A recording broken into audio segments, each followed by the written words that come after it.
Problema ng ilang kalalakihan ang pagkalagas ng kanilang buhok na dahilan minsan na maging tampulan sila ng tukso. Ngunit sa pamamagitan ng pagtatato na tinatawag na scalp micropigmentation, maaari na raw bumalik ang nawalang hairline. Dati naman daw normal ang tubo nito, pero dahil sa pag-usad ng ating edad, hindi man lahat, may mga pagkakataon sa buhay ng isang tao na mararanasan ang pagkalagas ng buhok. Gayunman, habang lumilipas ang panahon, parang unti-unting nauubos at nawawala ang mga ito.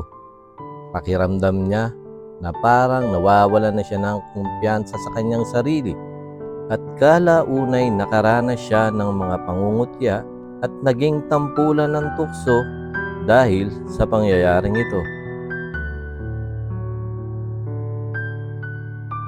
Hindi niya maiwasang sumama ang kanyang loob kapag meron siyang naririnig sa paligid niya na nagtatawanan, nagbubulungan, at sinasabi yung mga katagang panot, kalbo, bolang kristal, at kung ano-ano pang masasakit na salita na pwedeng ipukol sa kanya. Nagbibingi-bingihan na lang siya kapag naririnig niya ang mga katagang yon. Imbis na magalit, ay tinanggap niya na lang ang katotohanan at tinatawanan na lang niya ang mga bagay na yon kahit makirot sa loob at nakakawala ng kumpiyansa sa sarili.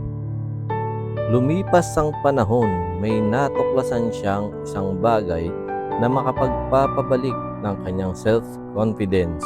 Ikinagalak niyang madiskubre ang scalp micropigmentation or SMP na isang uri ng tattoo na ginagawa sa anit o ulo. At ito ang nakita niyang solusyon sa matagal niya ng problema dahil sa pagkawala ng kanyang buhok. Hindi na siya nag-atubili na pumunta sa isang tattoo studio at ipagawa ang nakikita niyang solusyon sa matagal niya ng problema.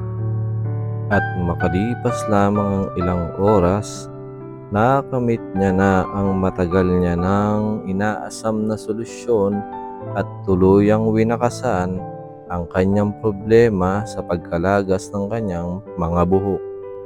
Totoo nga ang kasabihan na ang lahat ng problema ay may solusyon.